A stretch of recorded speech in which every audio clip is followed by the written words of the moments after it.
Good morning. I'd like to welcome you back to another edition of our Anchored in the Word Morning Reflection, and hope that you're having a wonderful day. Hope that you're enjoying this study and that you're still staying warm. Looking at the extended forecast, things are going to warm up a little bit, but really looking forward to the winter season. And I love snow, and I hope that we get some good snow this year. So for all of you that don't like snow, I'm sorry. But anyway, I'm looking forward to continuing our series this morning. And we are in Luke chapter 11. We've been reading verses 14 to 23.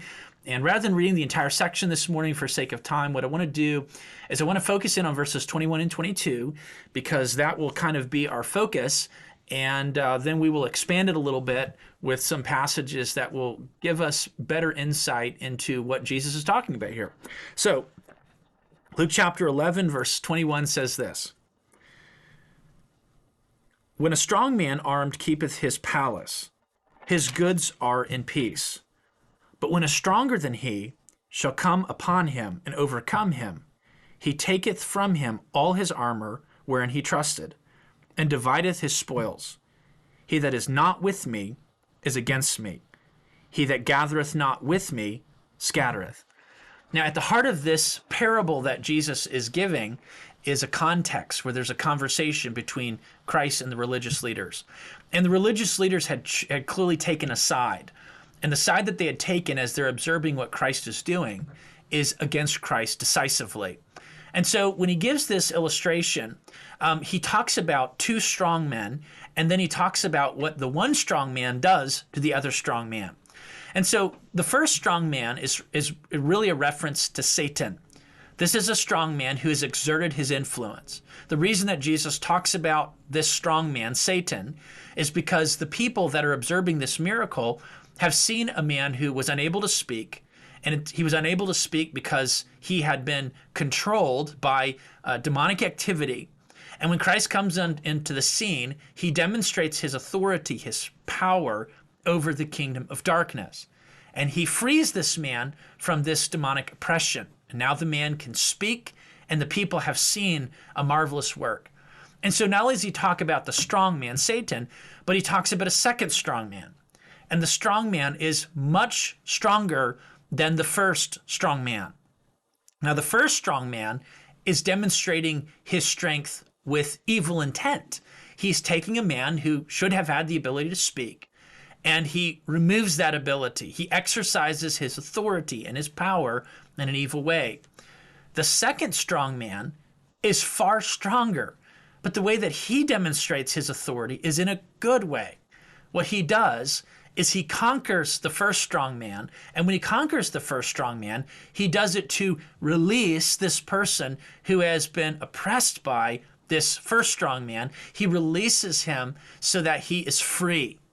And so Jesus basically says, I have the authority and the power and the might to release and free those who are oppressed by the kingdom of darkness. And that is how I demonstrate my superiority to the first strong man.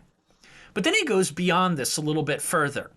Not just that he demonstrates his power over the first strong man, but he's going to crush this first strong man, and he's going to fully conquer him. And the way that he puts it is that when he overcomes the first strong man, he's going to remove that infrastructure that gave him security. And he's going to divide the spoils of this triumph with those who are with him. And so what Christ is literally saying is, not only am I going to defeat Satan, but I'm going to disarm him. And I'm going to take the spoils of victory, and I'm going to distribute them to my people. Now, when Jesus is talking about this, he's alluding to the ultimate triumph over Satan in the cross. And this is a fascinating thing. Satan demonstrated his power by influencing people to ultimately lead Christ to his death on the cross. And Christ demonstrates his authority and power by his willingness to allow Satan to do this and to die and to ultimately triumph over sin and Satan and death by his resurrection. What a fascinating thing. Christ demonstrated his power through his weakness, through his willingness to go to the cross and to die. But there's more in play than just he is going to demonstrate his power by the resurrection. He's demonstrating his power by disarming Satan and ultimately crushing him and triumphing over him and distributing, we could say, the spoils of victory with his children. Now, there's no passage that I can think of that maybe more thoroughly explains these concepts than what we read about in Colossians and then in the parallel passage in Ephesians. And so I want to draw your attention to that this morning because I think it will give us something tremendously encouraging to consider. The first passage is Colossians 1:16-18. And in these verses, Christ's sovereignty, his right to rule and his power are being presented, and they're being, we could say, revealed, and they're being commended to us. He says it this way: by him, that is Christ, were all things created in heaven and earth. There is nothing in the world that was not created ultimately by God himself. And the second person of the Godhead, the Lord Jesus Christ, was clearly, actively, personally involved in the creation. He says, whether they are things that are visible, the things that we can see, or invisible, the things that we can't see. Now, when he talks about the invisible, he's referring to the spiritual realm. He's referring to angels. He's referring to angels who have remained faithful and those who have fallen from their early estate, those who have rebelled and rejected God's authority. We could say the kingdom of darkness, led by Satan himself. So he says, even those aspects of God's creation, those persons in God's creation, they were made by him. Satan is a creature. Demons are creatures. Angels are creatures, just like you and I are creatures. And then he goes on to say this: whether they are thrones or dominions or principalities or powers, all things were created by him and for him. That means that Satan's existence is not just a result of God's creative act, but he exists for God's ultimate glory. So God created Satan actively. He allowed Satan to rebel against him and to lead a massive insurrection against him. But he did it to ultimately bring glory to himself. That's what the text is saying. And then he goes on to say this: he is before all things, by him all things consist. They're upheld, they are managed. He is actively involved in his creation. He's the head of the body, the church, that in all things he might have the preeminence. So that's the first piece. Paul is, we could say, setting the stage for what he's going to say later on in chapter 1 and then into chapter 2. The second thing I want to draw your attention to is that Christ redeemed fallen humanity to the Father through the cross. And Paul states it this way in verse 20. He made peace through the blood of his cross. Now the question is, peace between who? Well, peace between God, who is holy and righteous and just, and man, who is unrighteous and fallen. There is enmity between God and man, and Jesus, through the cross, through his sacrifice, established a basis for peace to be between God and man. And that peace was initiated by God to man. It says it was by him to reconcile all things to himself by him. Great statement. It says, in you who sometimes were alienated and enemies in your mind by wicked works, yet now hath he reconciled in the body of his flesh through death, to present you holy and unblameable and unreprovable in his sight. So you can see he's establishing a case. Everything belongs to God. There are aspects of his creation that have rebelled against him. And God has taken upon himself to establish a basis through the work of Christ that fallen humanity can be reconciled to him. But it wasn't just that the cross provided a basis for reconciliation to God, but the cross did something else.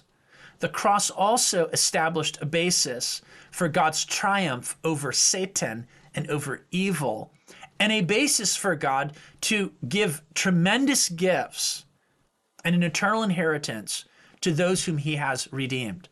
And so the cross not only removed the enmity between God and man, but it also openly demonstrated God's victory over Satan and the realm of darkness. And so in chapter 2, verse 13, he says, you, being dead in your sins in the past, hath he quickened together with him by the resurrection. We are made alive.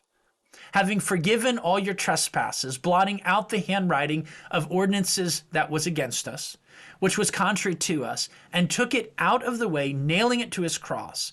And having spoiled principalities and powers, he made a show of them openly, triumphing over them in it. Now, what is Paul saying? Paul is saying the exact same thing that Christ said in Luke chapter 11, verses 21 and 22. And he's borrowing from an illustration that they would have understood very well. When the Romans went to war, they not only conquered people, but they made a show of them when they conquered them. They established a triumphal entry into the cities that they possessed. And when they did that, they would lead the captives who had been conquered, and they would take all of their wealth and all of their strength, and they would take these things and they would basically display them for the people to see. And then those who had contributed in the victory and those who were the beneficiaries of the victory, those people would receive the spoils of victory. And so what Christ is saying in Luke chapter 11 and what Paul is saying in Colossians chapter 1 and 2 is that is what Christ did on the cross. At the lowest point of his incarnation, when he is being nailed to the cross and he's shedding his blood and he's bearing the wrath of God's justice against our sin.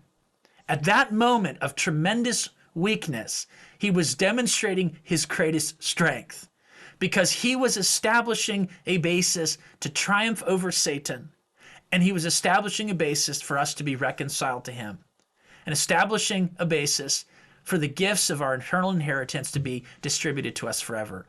And the fact is, when we look at the cross, what we're seeing is God's triumph over sin, death, and hell, and God's grace that gives us forgiveness and a righteous standing in his presence. So as you think about these scriptures this morning, I hope that you will glory in them. I hope that you will be grateful for them. And I hope that you will live as one who is a triumphant one, a victor, one who is going to one day experience the full benefits of this eternal inheritance that has been established through the cross of Christ. I hope that you have a wonderful rest of your day. Lord willing, tomorrow we will have some final thoughts about this section. Bye now.